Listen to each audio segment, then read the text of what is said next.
Good morning students. हम कर रहे थे जीएसटी के फीचर। कुछ फीचर्स हम कवर कर चुके हैं। ठीक है, आज नेक्स्ट फीचर कर रहे हैं TDS. TDS means deduct tax at source.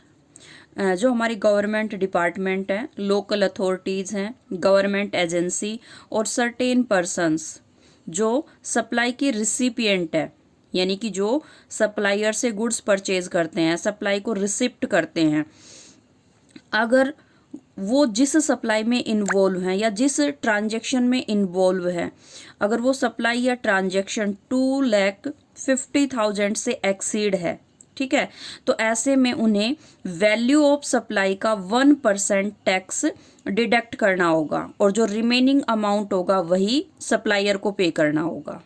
ठीक है, तो टीडीएस की करंट में जो रेट है वो कितनी है, 1%। और टीडीएस यानी कि टैक्स किसके ऊपर डिडक्ट किया जाएगा, वैल्यू ऑफ सप्लाई का, कितने, 1%। तो पेमेंट करने से पहले जो गवर्नमेंट डिपार्टमेंट है, लोकल अथॉरिटी है, गवर्नमेंट एजेंसी है, सर्टेन पर्सन है, वो 1% टैक्स डिडक्ट कर लेंगे। ये उनकी रिस्पॉन्सिबिलिटी होगी, बचा हुआ अमाउंट ही सप्लायर को पे करेंगे। बट कंडीशन ध्यान रखोगे, जो सप्लाई है वो 2,50,000 से मोर देन होनी चाहिए, तभी ये रूल अप्लाई होगा। ठीक है, हाँ जी, इसके लिए सेक्शन बताया हुआ है। सेक्शन कौन सा अप्लाई होगा, इसे हम एक टेबल के थ्रू समझते हैं। पर्टिकुलर्स यानी कि डिटेल बताई हुई है, ठीक है, डिस्क्रिप्शन बताई हुई है। Liabilities to deduct tax at source, यानी कि सोर्स पे जो टैक्स डिडक्ट किया जाता है उसकी जो लाइबिलिटीज है, यानी कि टैक्स डिडक्ट कौन करेगा, ये किसकी रिस्पॉन्सिबिलिटी होगी, तो ये है गवर्नमेंट डिपार्टमेंट की, लोकल अथॉरिटी की, गवर्नमेंट एजेंसीज और अदर सर्टेन पर्सन्स। ठीक है, ये किस में डिफाइन है, सेक्शन 51 सब सेक्शन 1 में डिफाइन है। नेक्स्ट है रेट ऑफ टीडीएस। करंट में सेक्शन 51 सब सेक्शन 1 में डिफाइन है और रेट कितनी है, 1%। ये 1% किसका कैलकुलेट करेंगे, वैल्यू ऑफ सप्लाई का। हाँ जी, नेक्स्ट है threshold limit for tax deduction at source. ठीक है, सोर्स यानी कि किसकी बात कर रहे हैं, सप्लाई की बात कर रहे हैं। तो जो सप्लाई या ट्रांजैक्शन होगी वो 2,50,000 से एक्सीड होनी चाहिए। ठीक है, तो थ्रेश होल्ड लिमिट का कितनी है यहाँ पे, 2.5 लाख। अगर जो सप्लाई है या जो ट्रांजैक्शन है वो 2,50,000 से एक्सीड है तो उसके ऊपर टैक्स डिडक्ट किया जाएगा। ये भी सेक्शन 51 सब सेक्शन 1 में डिफाइन है। नेक्स्ट है time limit to deposit TDS, यानी कि जो टैक्स है वो डिडक्ट करने के बाद, ठीक है, उसको डिपॉजिट करवाने का टाइम पीरियड कितना होगा, तो जिस मंथ में टैक्स डिडक्ट किया गया है उसके नेक्स्ट मंथ की 10 तारीख तक डिपॉजिट कराना होगा। ठीक है, इसके लिए सेक्शन तो वही है, सब सेक्शन ध्यान रखोगे 2 है। अगर ये डिपार्टमेंट या सर्टेन ये जो ये पर्सन है जिनकी ड्यूटी थी टैक्स डिडक्ट करना, अगर ये इसमें फेल हो जाते हैं, टाइम पे इसको डिपॉजिट नहीं कराते हैं, तो सेक्शन 50 सब सेक्शन 1 में प्रोविजन है, उस प्रोविजन के अकॉर्डिंग इनको इंटरेस्ट पे करना होगा। हाँ जी, नेक्स्ट है रिफंड ऑफ टैक्स। जनरली जो रिफंड है टैक्स का, ये सिचुएशन उस टाइम अराइज होती है जब जितने की जीएसटी बनती थी, यानी कि जितने की जीएसटी लाइबिलिटीज थी उससे मोर देन जीएसटी पे कर दिया। भाई कैलकुलेशन में मिस्टेक हो गई या कुछ और प्रॉब्लम हो गई, मतलब कोई ना कोई मिस्टेक तो हुई है, तभी तो ये हुआ है कि जितना टैक्स पे करना था उससे ज़्यादा टैक्स पे कर दिया। तो ऐसे में जो जीएसटी डिपार्टमेंट है, ठीक है, उन्हें जो एक्स्ट्रा जीएसटी पे किया गया है वो रिफंड करना होगा, वापस करना होगा। तो ऐसे में जो टैक्स पेयर हैं जिन्होंने ज़्यादा जीएसटी पे कर दिया है वो रिफंड के लिए क्लेम कर सकते हैं, बट क्लेम के लिए स्टैंडर्ड टाइम डिफाइन किया हुआ है, यानी कि प्रिस्क्राइब्ड टाइम है, उस टाइम के अंदर अंदर वो क्लेम कर सकते हैं और क्लेम फुल्ली ऑनलाइन होगा। ठीक है, तो ध्यान रखोगे, ये नहीं है कि जब मर्जी उस टाइम वो क्लेम करेंगे रिफंड के लिए, एक फिक्स टाइम पीरियड होगा, उसके अंडर करना होगा और ऑनलाइन प्रोसीजर होगी। हाँ जी, नेक्स्ट है टीसीएस। टीसीएस यानी कि टैक्स कलेक्टेड एट सोर्स। जो पर्सन इलेक्ट्रॉनिक कॉमर्स यानी कि ऑनलाइन बिजनेस में इन्वॉल्व हैं, ठीक है, उन्हें टैक्स कलेक्ट करने की ड्यूटी होती है उनकी। वो किसके ऊपर टैक्स कलेक्ट करेंगे, अपने सप्लायर को उन्हें जितनी भी पेमेंट करनी होगी, ठीक है, तो वो पेमेंट करने से पहले जो नेट टैक्सेबल वैल्यू होगी उसका 2% अपने पास रख लेंगे, खुद कलेक्ट करेंगे, तो वो होगा आपका TCS। हाँ जी, इसे हम एक टेबल के थ्रू समझते हैं। Particulars, descriptions. पर्टिकुलर्स में देखिए, liabilities of collection of tax at source यानी कि सप्लाई या ट्रांजेक्शन। तो जिस सोर्स या सप्लाई या ट्रांजेक्शन पर टैक्स कलेक्ट करने की जो लाइबिलिटीज है वो किसकी होगी? इलेक्ट्रॉनिक कॉमर्स ऑपरेटर की, यानी कि जो ऑनलाइन बिजनेस को ऑपरेट करेगा। ये किस में डिफाइन है? सेक्शन 52 सबसेक्शन 1 में डिफाइन है। और प्रजेंट में इसकी रेट कितनी है? प्रजेंट में इसकी रेट 2% है, ये ध्यान रखना भाई, 1% नहीं है। प्रजेंट में रेट कितनी है? 2% है। और ये 2% किसका कैलकुलेट करेंगे? नेट टैक्सेबल सप्लाईज का, यानी कि वो सप्लाई जिसके ऊपर टैक्स की कैलकुलेशन करनी है उसका 2%। टाइम लिमिट सेम रहेगी डिपॉजिट कराने की। जिस मंथ में TCS यानी कि टैक्स कलेक्ट किया गया है उसके नेक्स्ट मंथ की 10 तारीख तक टैक्स डिपॉजिट कराना होगा। नेक्स्ट है सेल्फ असेसमेंट, यानी कि जो टैक्स है, ठीक है, उसको एसेस करने की ड्यूटी किसकी होगी? तो जो पर्सन GST के अंडर टैक्स पे के लिए रिस्पॉन्सिबल होगा तो उसी पर्सन की ड्यूटी होगी टैक्स को एसेस करने की, ठीक है, यानी कि टैक्स को कैलकुलेट करने की, कितना रिटर्न फाइन कराना है, लास्ट में आउटपुट के ऊपर कितना टैक्स पे करना है, इनपुट टैक्स का कितना क्रेडिट मिलेगा। तो ये सभी रिस्पॉन्सिबिलिटी किसकी होगी? टैक्स पेयर की होगी जो GST के अंडर रजिस्टर्ड है। नेक्स्ट है classification of goods and services under GST के अंदर जिन गुड्स और सर्विसेज की सप्लाई की जाती है उनके लिए कोड डिसाइड किए हुए हैं, ठीक है। गुड्स के लिए कोड डिसाइड किया हुआ है HSN, यानी कि harmonise system of nomenclature.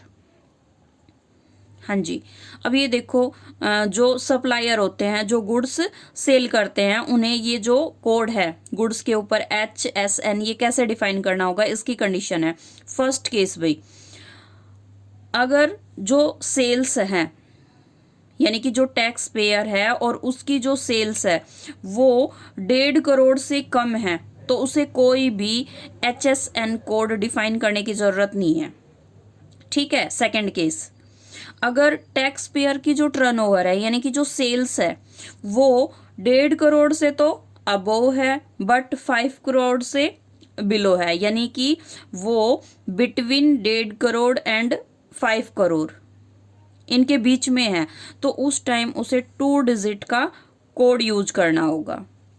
Next है, अगर उस टैक्स पेयर की जो टर्नओवर है यानी कि जो सेल्स है वो 5 करोड़ से तो मोर देन है, ठीक है, 5 करोड़ से मोर देन है तो 4 डिजिट का कोड यूज करना होगा। तो तीनों केस क्लियर भाई। फर्स्ट केस में तो अगर 1.5 करोड़ से कम है तो कोई भी कोड मेंशन नहीं करना। सेकंड केस, अगर टैक्स पेयर की जो टर्नओवर है यानी कि जो सेल्स है वो 1.5 करोड़ और 5 करोड़ के बिटवीन में है तो उस टाइम 2 डिजिट का कोड यूज करना होगा, और अगर 5 करोड़ से मोर देन है तो 4 डिजिट का कोड यूज करना होगा। हाँ जी, सर्विस के लिए कोड बताया हुआ है SAC, सर्विस अकाउंटिंग कोड, ठीक है। तो सर्विसेज को क्लासीफाई करने के लिए, अच्छा ये कोड यूज क्यों करते हैं? गुड्स को क्लासीफाई करने के लिए कोड यूज किए जाते हैं, और इससे सेल्स का भी पता चल जाता है, सेल्स या टर्नओवर का। हाँ जी, नेक्स्ट है recovery of arrears of tax. जो टैक्स पेयर, ठीक है, जितना उसका टैक्स बनता था उतने टैक्स की अगर उसने पेमेंट नहीं की तो जो अनपेड टैक्स है वही क्या होगा? Arrears of tax.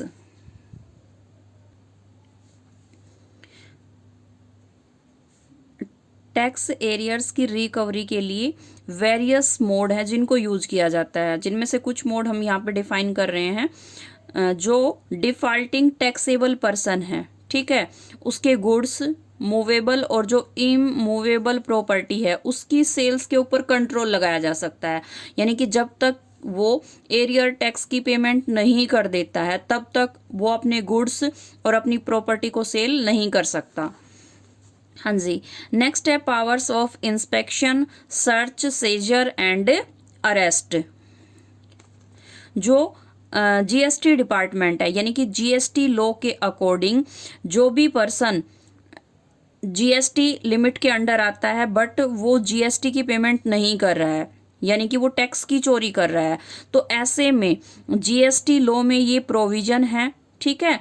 उस पर्टिकुलर पर्सन की इंस्पेक्शन की जा सकती है, सर्च कर सकते हैं कि कौन कौन से पर्सन जीएसटी लिमिट के अंडर आते हैं और फिर भी टैक्स की पेमेंट नहीं कर रहे हैं, ठीक है। उनको सीज किया जा सकता है, उनको अरेस्ट किया जा सकता है। ये पावर जीएसटी सिस्टम के अंदर है, इसके लिए प्रोविजन बनाए गए हैं। हाँ जी, नेक्स्ट है अपील्स। जो टैक्स ऑफिसर है वो जो भी रूल डिसाइड करते हैं या जो भी ऑर्डर निकालते हैं उससे अगर टैक्स पेयर, ठीक है, या टैक्स पेयर के जो डिपार्टमेंट है वो एग्री नहीं है, तो ऐसे में उनके बिटवीन डिस्प्यूट अराइज होगा। तो उस डिस्प्यूट को सोल्व करने के लिए वो अपील कर सकते हैं। किसके पास अपील करने के लिए एक प्रोसीजर बताया हुआ है जीएसटी में, वो फॉलो करना होगा। फर्स्ट अपील अपील अथॉरिटी के पास की जा सकती है, ठीक है। और अगर यहाँ से जो टैक्स पेयर है उनको सेटिस्फाइड रिजल्ट नहीं मिलता है तो फिर वो किसके पास अपील करेंगे? अपील ट्रिब्यूनल के पास, उसके बाद हाई कोर्ट के बाद, और लास्ट उनके पास ऑप्शन होगा सुप्रीम कोर्ट के पास जा सकते हैं वो। नेक्स्ट है provision for penalties. GST authority के पास ये पावर है कि जो पर्सन जीएसटी लिमिट के अंडर आ रहा है बट जीएसटी की पेमेंट नहीं कर रहा है, ठीक है, तो ऐसे में जीएसटी अथॉरिटी ऐसे पर्सन के ऊपर पेनल्टीज इम्पोज कर सकती है, पेनल्टीज लगा सकती है। हाँ जी, जो पेनल्टी है वो डिफरेंट फॉर्म में हो सकती है, जैसे फाइन लगा सकते हैं, जो टैक्स पेयर है जिन्होंने टैक्स पे नहीं किया उनके गुड्स को फॉरफिटेड कर सकते हैं। नेक्स्ट है एडमिनिस्ट्रेटिव कंट्रोल। हाँ जी, इसके लिए है ना, जो भी टैक्स पेयर हैं उन पे एडमिनिस्ट्रेटिव कंट्रोल के लिए पहले उनकी टर्नओवर देखनी होती है। तो अगर टर्नओवर यानी कि सेल्स 1.5 करोड़ से कम है तो ऐसी कंडीशन में उस टैक्स पेयर का जो एडमिनिस्ट्रेटिव कंट्रोल है 90% पे तो किसका होगा कंट्रोल?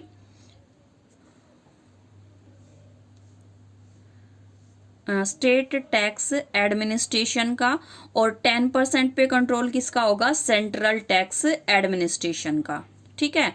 और अगर टर्नओवर यानी कि सेल्स 1.5 करोड़ से एक्सीड है तो ऐसे में 90% पे जो कंट्रोल है वो किसका होगा?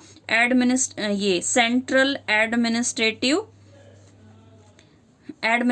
डिपार्टमेंट का। और जो बच गया, सॉरी भाई, अगर 1.5 करोड़ से एक्सीड है तो हाफ हाफ होगा, यानी कि 50% पे एडमिनिस्ट्रेटिव कंट्रोल होगा किसका?